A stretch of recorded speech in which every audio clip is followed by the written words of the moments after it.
Salutations à tous, Steve, supporter of Marseille. J'espère quand même que vous allez bien. Bon, on va débriefer ensemble ce match. OM, AS Saint-Etienne, première journée de Ligue 1 décalée dans un stade vide. C'est parti. Bon, alors tout de suite, avant de parler du match, je vais revenir sur les sanctions de la LFP contre nos joueurs et contre les joueurs du Paris Saint-Germain suite à la troisième journée de championnat. Bon, Levin Kurzawa prend 6 matchs. Je pense même que c'est un service rendu au PSG, sans déconner. Honnêtement, je pense pas que ça va choquer les supporters. Amavi prend 3 matchs. Je trouve ça très sévère, alors que bon, il se défend, c'est pas, quand même, il se fait agresser, mais bon, je veux pas être chauvin, mais Benedetto prend 2 matchs, dont un avec sursis, et Neymar et Paredes prennent seulement 2 matchs fermes. Ma foi, il faudra vraiment qu'on m'explique quand on voit l'attitude de Paredes et de Neymar tout le long du match, qui a pourri le match. Les coups qu'il a donnés à la fin à Alvaro et Sakai, c'est scandaleux. Toute sa mise en scène pour ses pseudo-propos racistes là, enfin bref. Lui, il a eu des propos homophobes, pardon, qui ont été prouvés. Donc j'espère qu'il sera lourdement sanctionné pour ça aussi, puisque vu que tu pleurniches pour une chose, forcément qu'on va t'attaquer de l'autre. Et puis il y a le fameux crachat de Di Maria qui, j'espère, va bien ramasser aussi. Donc voilà, fermeture de parenthèse, vous m'en aviez parlé, vous me demandez mon avis, tu l'as maintenant. Bon, OM Saint-Etienne, dans un stade, donc niveau ambiance, zéro. D'ailleurs, je tenais à dire que finalement, en ce début de saison, que tu joues à l'extérieur ou que tu reçoives, en fait, en ce moment, ça ne change rien du tout. Je parle vraiment pour les équipes qui ont un fort public. Saint-Etienne, Strasbourg, Lens, voilà, j'en vois pas d'autres. Euh, la compo, Villas-Boas a recommencé avec cette espèce de 4-3-3, j'arrive même pas à l'analyser ce schéma. 4-4-2, mais avec deux ailiers qui ne sont pas des attaquants. Enfin, écoutez les gars, certes, ça a marché à Paris au niveau du résultat. Mais il est clair et net qu'à Paris, on a été dominé. Je vous l'avais dit sur le débrief de PSG-OM, on s'est fait bouffer au milieu de terrain. Pour moi, je maintiens, malgré tous vos commentaires, j'ai revu une partie du match. Oui, Rongier a récupéré quelques ballons, c'est vrai. Oui, il en a récupéré. Mais combien il n'en a pas récupéré qu'il devait récupérer? Vous voyez juste ce qui a été fait, mais vous ne voyez pas ce qu'un joueur n'a pas fait tout le long du match, alors qu'il est à proximité d'un joueur. Tu vois ce que je veux dire? Eh bien, Rongier, par exemple, hier, je vais commencer par lui, ça a été encore pire. Aucune anticipation, aucune explosivité encore. Les seconds ballons, combien de seconds ballons on n'a pas récupéré? Tu sais, un ballon aérien, une tête contrée, et à chaque fois, c'est un Stéphanois qui l'a récupéré. Rongier, pour moi, a été inexistant, transparent. Il a eu une occasion d'égaliser quand Ake la met sur la barre, ça arrive dans la surface, et il a le ballon, il se met le ballon dans les pieds, tu es dans les 18 mètres, Valentin, putain de merde. Est-ce qu'un jour tu vas mettre une frappe de bonhomme? Est-ce qu'un jour tu vas un peu envoyer, t'as quoi dans les jambes? T'as des ischios en mouche ou quoi? Est-ce qu'un jour tu vas au moins mettre une frappe? Une vraie frappe? Donc je pense que pour moi, Rongier doit réellement se réveiller et retrouver un niveau qu'il avait l'année dernière. Beaucoup plus d'explosivité, s'il te plaît. Je veux reprendre cette expression d'Aimé Jacquet. Muscle ton jeu vraiment, Valentin Rongier. Parce que là, clairement, pour moi, tu erres au milieu de terrain. Mandanda dans les buts. Mandanda qui, pour moi, ne peut pas faire grand-chose. Surtout sur le deuxième but. La frappe, elle est belle. Le premier, bon, c'est un arrêt qu'il a déjà eu fait. Bon, Amouma la reprend tout de suite au milieu de deux défenseurs olympiens complètement apathiques. Il se fait peut-être surprendre. Bon, sinon, il a fait un très bel arrêt aussi en deuxième mi-temps qui aurait pu tuer le match. Et après, à part ça, pas grand-chose à faire. De la sérénité derrière sur les relances au pied. Donc, Steve Mandanda, bon, pas de problème. Donc, la défense centrale, c'était Alvaro Caleta-Car. On n'a pas tellement subi d'offensive stéphanoise. Alors, il y a eu ce premier but qui, pour moi, franchement, à part oui, c'était des flots, ils ont été apathiques.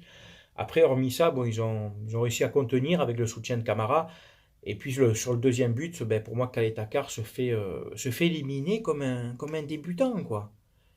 Le mec va plus vite que toi, ne le colle pas. Ne le colle pas, laisse-toi une marge, comme ça, s'il se retourne, tu vois. Et puis derrière, il n'est pas couvert, quoi. Alvaro était monté, Bounassar met un temps à revenir, ça suit pas, quoi. En fait, tu vois, voilà. ben, Caleta-Car, là, sur ce coup-là, sur les deux buts, t'es impliqué, quoi. Les défenseurs latéraux. Alors là, Villas-Boas nous a fait une Rudy Garcia, quoi. Il a inventé. Il a commencé avec Sakai à droite, pas de problème, et Balerdi à gauche. Balerdi, pour son premier match, il a essayé, hein, il a fait l'effort, hein, il s'est rendu disponible pour le collectif, mais beaucoup de maladresse, beaucoup de manquement au marquage. Hein. Je pense qu'il n'était pas à l'aise, il n'était pas habitué à ce poste-là. À un moment donné, il les a même permutés, hein, ça allait pas mieux forcément, hein, honnêtement. Il a été donc sorti à la mi-temps. Et puis Balerdi, à un moment donné, tu as deux occasions de la tête. Hein. Mon grand, il va falloir un petit peu. Tu fais 1,90 m, il va falloir assumer ce trait physique, quoi. Tu sais. Une première où Thauvin te la met, t'as ça du poteau, bon, tu mets une tête, bon, elle passe à côté, allez, je veux bien. Et puis, il y en a une deuxième où il y a un coup de pied arrêté, Kaetakar, Camara, enfin, je ne sais plus dans quel sens, et puis ça arrive sur toi. Tu as tout le temps, tu peux la décroiser pour la mettre lucarne opposée. Non, tu mets encore une tête sans réfléchir, quoi, qui passe au-dessus. Tu vois, tout ça, ce sont des choses où moi, j'ai un manque de tolérance sur ça. Tu vois, surtout sur les coups de pied arrêtés, quand tu fais 1,90 m et que normalement, tes têtes, tu dois au moins les cadrer, bordel. Tu le travailles à l'entraînement, tout ça, quand même. Tu la vois, la cage, tu la visualises. Essaye au moins de cadrer, quoi. C'est ces occasions qui rendent fou, ça. Sorti à la mi-temps, remplacé par Bounassar, hein, au poste d'arrière droit, et ça allait beaucoup mieux. Camara en 6, qui a soulagé la défense, qui a annihilé pas mal d'actions, qui a récupéré pas mal de ballons, pardon. Bon, il était un peu effacé aussi dans ce match par rapport à la prestation générale, mais il nous a été précieux au milieu de terrain pour récupérer quelques ballons que Rongier ne faisait pas. Et après, donc, on avait Sanson et Rongier. Bon, Rongier, on en a parlé, hein, pour moi, un match inexistant. Morgan Sanson. Alors, tu vois, c'est très bien d'en parler comme ça, Morgan Sanson. Ce match-là, c'est vraiment symbolique d'une saison de Morgan Sanson. Sa première mi-temps, elle a été énorme. Il a récupéré beaucoup de ballons, il s'est projeté, il a percuté, il était de partout. Morgan Sanson, c'est un poulet à qui tu coupes la tête et il court partout sur le terrain, tu sais. Ah oui, et donc il donne un super bon ballon d'ailleurs, en première mi-temps à Florian Thauvin. Très mal exploité par Thauvin, on en reparlera après. Et puis en deuxième mi-temps, Morgan Sanson, je sais pas, il a un frère jumeau, il a fait rentrer un cousin, je sais pas, un clone peut-être, un clown surtout. Inexistant, nul à chier, toutes les passes ratées, plus aucune interception, et puis cette occasion, quoi. Cette occasion, c'est à cause de ce genre d'occasion ratée qu'en fait, vous gâchez, ce que j'estime moi, le talent de passeur de Dimitri Payet. Dimitri Payet donne chaque saison, galette sur galette. Si c'est pas Mitroglou, c'est Germain qui rate. Si c'est pas Germain, c'est Sanson. Si c'est pas Sanson, c'est Benedetto. En fait, vous mangez, vous êtes des croqueurs d'occasion. Et là, franchement, pour moi, Morgan Sanson, ce que tu as loupé hier, c'est inadmissible à ce niveau-là. C'est inadmissible. C'est un raté de niveau district. Alors je sais que vous allez me dire, oui, mais toi, qu'est-ce que tu aurais fait? Mais moi, je l'aurais peut-être pas mis, mais moi, je prends pas 300 000 E par mois et je ne m'entraîne pas 20 heures par semaine, voire plus, avec un ballon. Moi, sur mon lieu de travail, l'équivalent de ce qu'a fait Morgan Sanson, pour moi, c'est une faute lourde. Je peux prendre un avertissement. Tu comprends ce que je veux dire? À un moment donné, il te donne une galette, tu es seul dans la surface à 6 mètres, il n'y a pas tellement de pressing, tu as le temps de la mettre, même du droit, je ne comprends pas de la reprendre du gauche comme ça. Mets-toi sur ton pied droit et enfonce, quoi. C'est agaçant, franchement, c'est agaçant de voir ça. Et c'est pour ça que je dis que Morgan Sanson, pour moi, tu ne seras jamais, tu passes pas un palier. Ça fait bientôt 4 ans que tu es chez nous, tu progresses pas, quoi. Donc pour moi, oui, vendre Morgan Sanson, oui. Trop d'irrégularité, pas assez tueur. C'est un mec qui, normalement, au vu de son poste et de son jeu, doit mettre entre 10 et 15 buts par saison. Et au moins 10 passes D. Il ne les fera jamais. Il n'y arrive pas. À vendre 20, 30, 35 millions. Et avec ça, tu te prends un vrai pur neuf. On y reviendra après. Payet-Thauvin. Payet, qui pour moi était trop esselé à gauche. Je ne sais pas si c'était des consignes. Ça a été le leader technique de cette équipe. Il a donné des bons ballons. Il s'est battu. Peut-être pour vous, vous allez me dire qu'il n'a pas fait un bon match. Pour moi, oui, on lui a donné des consignes. Il s'y est tenu. Il a aidé à défendre. Il a fait sa part. Pour moi, Dimitri Payet, pas récompensé donc par ses passes D. Et pour moi, trop esselé. Et je pense qu'en deuxième mi-temps, quand on est passé en 4-2-3-1, il aurait dû être en 10, dans le cœur du jeu. Il nous aurait fait beaucoup de bien. Et mettre plutôt, dans un premier temps, Sanson à gauche. Puis après, faire rentrer Radonjic à gauche. Voilà. La Villas-Boas, pour moi, il a complètement foiré son coaching. Mais il faut être objectif, il a complètement foiré, hein, ses choix, Balerdi, tout ça, le choix Lopez, d'ailleurs, après, je l'ai oublié, lui, Maxime Lopez, qui est sorti à la mi-temps aussi. Bon, il faut arrêter avec je te dis, ce pseudo 4-3-3 qui, pour moi, n'a pas tellement marché à Paris, puisque, voilà, on avait subi, et c'est pas un match référence, il faut arrêter, quoi. On gagne à Paris sur un coup de pied arrêté, bon, on doit même mener 2-0, certes, mais dans le jeu, on n'a pas été bon. On a souffert tout le match. Et là, il te remet ça contre Saint-Etienne, quoi. Alors que tu as Germain, tu as Ake, enfin, il te faut un mec devant pour faire pressing sur les attaquants. Là, alors, on couvrait mieux les ailes qu'à Paris, hein, mais il y avait une explication, donc pourquoi on laissait le jeu sur les ailes à Paris. Mais là, c'est bon, on couvrait les ailes, tant bien que mal, mais il n'y avait pas de point d'appui devant. Ça fait que tu envoyais un coup sur Thauvin pour Lopez, mais Lopez, pour moi, ralentissait le jeu et perdait trop de ballons devant, trop frêle. En face, tu as du Fofana, qu'est-ce que tu qu'il fasse? Lopez, pareil, pour moi, très mauvais choix de placement et de titularisation qui a été remplacé par Ake, donc poste pour poste, mais Ake devant et avec l'entrée de Bounassar, Balerdi et Lopez donc sorti à la mi-temps. Et puis Thauvin qui en première mi-temps a deux occasions, dont une donc ce centre de Sanson qui vient de la gauche, et je ne sais pas ce qu'il fait. Est-ce qu'il veut la contrôler pied gauche pour après frapper, ou est-ce qu'il veut la reprendre tout de suite? Qu'est-ce que c'est que ce choix de Pantin là? Qu'est-ce que c'est ce choix d'attaquant complètement débile? Le ballon vient de la gauche, tu reprends pied droit. Qu'est-ce que c'est ça? C'est quoi encore cette fantaisie là que tu nous fais? C'est des balles de but, ça. C'est des balles où un attaquant de niveau Ligue 1, normal, ça va au fond, ça. Un mec du niveau d'Amouma ou même de Préville, ça va au fond, ça. C'est pas normal de faire des contrôles flagada comme ça, ou d'essayer de la reprendre sur le pied opposé, enfin le pied qui, tu vois, dans le même gauche. Enfin, tu m'as compris, quoi. Ça rend fou, ça rend fou. Ensuite, tu as ce ballon que Lopez te met en profondeur parce que tu fais une interception. Alors tu pars, mais on sent que tu as une caravane, quoi. Hein. Tu n'arrives pas à passer, tu n'arrives pas à éliminer. Et puis surtout, Lopez, Maxime Lopez, tu envoies Thauvin en profondeur et tu suis même pas. Tu donnes même pas une possibilité de soutien. Tu restes à 20 mètres derrière. En fait, je pense que, je ne sais pas, vous n'aviez pas envie, vous avez pris Saint-Etienne à la légère, je ne sais pas, vous n'aviez pas envie de jouer, c'est pas possible autrement, quoi. En deuxième mi-temps, ça allait beaucoup mieux, donc avec les rentrées de Bounassar qui a percuté, qui a proposé beaucoup plus de solutions, donc Sakai est passé à gauche, et les rentrées d'Ake. Alors l'action d'Ake aussi. Il est jeune, ça va un moment, il est jeune. Il faut être tueur un moment. Tu joues à l'Olympique de Marseille, il faut être un peu tueur. Payet là, mais super bien Thauvin qui, en première intention, centre et pour Ake, qui se jette. Tu sais pas pourquoi lui aussi. T'as le temps, Mino, reste debout, reprends la normale contre l'homme. T'as le temps, pourquoi tu te jettes? J'étais fou hier soir chez moi, je te dis, j'ai pété un plomb, quoi. J'étais avec mon collègue Sylvain, s'il regarde le débrief, je lui fais une grosse bise. On se parlait par téléphone, j'étais fou, on était fou. Et ça arrive sur la barre, ça rebondit, et puis ouais, donc comme je te disais, il y a Rongier qui la reprend, qui met une frappe minable, enfin bref. Et puis derrière l'action de Sanson, etc., que même Thauvin n'arrive pas à reprendre, enfin, on a eu un quart d'heure, 20 minutes où on a mangé Saint-Etienne et où largement on doit égaliser. Tu égalises, après c'est plus le même match, tu peux les presser, enfin, je te dis, le tournant du match, c'est là, parce que clairement en deuxième mi-temps, dans ce 4-2-3-1 que j'affectionne, plus au vu de la qualité de nos joueurs, au vu des joueurs qu'on a, ça marchait mieux.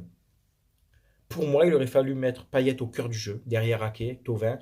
Tu fais rentrer, admettons, Germain, donc, qui est rentré à la place de Sanson. Donc, ça, c'était un bon choix, il n'y a pas de problème. Pour moi, il était mort, Sanson, il était cuit, il était nul.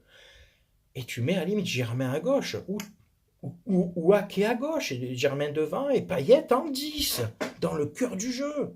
Tu sais que sur un contrôle, il va éliminer, il peut mettre une frappe ou donner une super passe D. Enfin, tu vois, tu l'as cantonné à gauche, AVB, t'as pourri tactiquement le match. Désolé de le dire.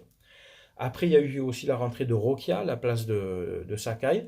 Eh ben, Rokia, plein de culot, aussi plein de fougue, qui a voulu percuter plein de fois. Et quand je vois finalement l'entrée de Rokia, je me dis pourquoi tu le mets pas tout de suite, quoi, à la place de Balerdi? Je comprends pas. Pourtant, tu le vois à l'entraînement, tu vois que le minot, il a de l'engouement, il a du pulse, tu vois. Il va vite, il percute. Enfin, je sais pas, je comprends pas. Il y a des choses vraiment que je ne comprends pas. Tu m'expliqueras toi, peut-être tu comprends mieux en commentaire. Il y a eu la rentrée de Strootman à la place de Rongier, il me semble, hein, c'est ça. Ouais. Bon, je n'ai pas trouvé un apport, quoi que ce soit, enfin bref. Et puis, il y avait moyen de faire entrer Radonjic. À 1-0, avant qu'on prenne le deuxième, il y avait vraiment moyen de faire entrer Radonjic. Je ne comprends pas, tu joues sur sa vitesse, Il faut tenter le tout pour le tout parce que le deuxième but qu'on prend, bon voilà, il est là, mais on se fait enrhumer comme sur un contre, etc. Mais en deuxième mi-temps, on les a étouffés et on n'a pas fait le nécessaire. Quand on voyait qu'on n'arrivait pas à marquer, AVB, voilà, tu aurais vraiment dû faire t'es dans la capacité de le faire, ça, AVB, tu es un très bon coach. Tu nous as fait des choix tactiques, des fois, surtout la saison dernière, qui ont payé, et là, je ne comprends pas. Est-ce que les joueurs étaient trop encore sur le nuage de on a gagné à Paris, mais à Paris, vous n'avez pas mangé le match. Je veux dire, vous ne les avez pas mangés, les Parisiens, il faut être objectif. On gagne le match avec aussi un peu de réussite, un bon mandanda. Enfin, c'était un classico à l'ancienne où ça envoyait, où dans le jeu, il ne se passait pas grand-chose, tu vois. Un arbitrage mauvais, bref. Mais arrêtez, redescendez très vite. Redescendez très vite. On reçoit Lille dimanche. Pour moi, c'est 3 points obligatoires. Il faut très très vite rebondir sur cette défaite qui, alors, je vais calmer tout de suite certains joueurs arrivés. Alors, je félicite Saint-Etienne, il n'y a pas de problème, ils ont fait leur jeu, bravo, hein, Claude Puel, bravo pour le choix tactique, pas de problème. Les Stéphanois, ils sont très très peu à être venus me charrier hier sur mes publications, mais je l'accepte. Par contre, je vais vous dire tout de suite, 41 ans que vous ne nous battez plus. Nous, c'est pas ça qui fait notre saison, quoi. On n'est pas un certain club, un pseudo-club d'Aquitaine qui, lui, son seul objectif, c'est pas de perdre contre nous depuis des années, ils sauvent leur saison. Moi, je vais te dire, perdre contre Saint-Etienne, mais si derrière on est sur le podium en fin de saison, ça me va très bien. Donc voilà, au bout d'un moment, les séries s'arrêtent, c'est comme ça. Moi, je vais pas en faire tout un foin. Sache-le, nous, à Marseille, ça, c'est vraiment un truc. Et beaucoup de Marseillais diront comme moi, on s'en bat les couilles, ça, je te le dis direct. Ouais, ça y est, vous avez vu, ça fait 41 ans. Nous, chaque année, on n'en parle pas de ça. Contrairement au FC Girondin de Rennes, machin là-bas, qui, ouais, on gagne, on perd pas contre Marseille. Ils sont prêts à jouer à 20 derrière, tu sais, ils mettent le bus dès la 60e minute pour pas prendre de but. Club pathétique, bref. On s'en fout. Et ceux qui m'ont le plus charrié hier sur mes publications, c'est pas les Stéphanois. C'est la team Ramor, tu sais, c'est la team mouche à merde d'un certain club. Tu sais lesquels je veux dire, qui quand tu les bats ou quand ça va pas bien, ils sont terrés chez eux, tu sais, il n'y a rien à gratter, ils sont comme ça, comme des petits, ouais, comme des mouches à merde. Et dès qu'il y a un truc à aller bouffer, ils y vont. Alors quand ils gagnent, ils sont comme ça, ils font les bonhommes. Et quand nous on perd, ils sortent, ils viennent te charrier. C'est procuration, quoi, j'ai envie de te dire pareil. Hein. Ah putain, hier j'ai eu que de la petite parisienne fragile, là, tu sais, qui vient t'insulter et tout. Vous avez vu, ouais, fini votre série. Déjà, la série, comme je t'ai dit, on s'en bat les couilles. Et écoute, t'as perdu contre Lens et tu as galéré comme jamais contre Metz. De quoi tu me parles? Occupe-toi de ton club, hein, c'est le bordel dans ton vestiaire, t'as un coach de merde. Occupe-toi vraiment de ton club. Mais sans déconner, c'est eux qui sont venus le plus ouvrir leur bouche. Visiblement, je pense que la défaite de dimanche leur a vraiment, vraiment fait mal à leur petit ego, à leur petit émoi, tu sais, parce qu'il avait encore mauvaise. Hein. Oh là là, la Parisienne est très susceptible. Mais à la différence de vous, c'est que nous, par contre, on est supporters à fond. Quand nous, on gagne, on le revendique. Quand on perd, on est vraiment, tu vois, en dedans. À cause de ça, jusqu'à dimanche, on va être. Moi, je suis dans le bad, tu vois. Alors que vous, en fait, vous gagnez, vous perdez. Vous êtes des supporters 2.0 qui est juste là pour ouvrir vos gueules. Voilà. L'arbitrage, petite parenthèse vite fait. Il n'y a pas eu de scandale apparent. Par contre, ouais, quand le gardien il sort, qu'il la lance à la main, le gardien de Saint-Etienne, un Moulin, je sais plus, ouais, c'est ça. C'est scandaleux de ne pas voir ça. C'est scandaleux. Alors, c'est pas carton rouge, je pense, hein, mais il me semble que c'est au moins coup franc et carton jaune, minimum. Et la VAR, pareil, encore une fois, que fait la VAR? Mais que fait la police? Je sais pas, je sens que cette année, niveau arbitrage, nous, on va ramasser, je te le dis. Et puis, il y a ce carton jaune encore à Sakai qui, pour moi, est inexistant, encore une fois.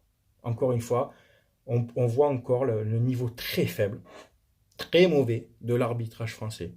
Il n'y a jamais carton jaune sur le tacle de Sakai. Bravo encore, monsieur l'arbitre. Zéro. Enfin bref, c'était tout pour ce débrief. C'est à vous maintenant de commenter, de donner votre avis, supporter marseillais, supporter stéphanois ou d'autres clubs, il n'y a pas de problème. Tu le sais que là, on est ici pour parler football, pour échanger les idées, débattre un petit peu. Et puis voilà. C'était Steve, supporter of Marseille. On se voit lundi pour le débrief du match OM Lille. Portez-vous bien. Ciao, ciao, à bientôt.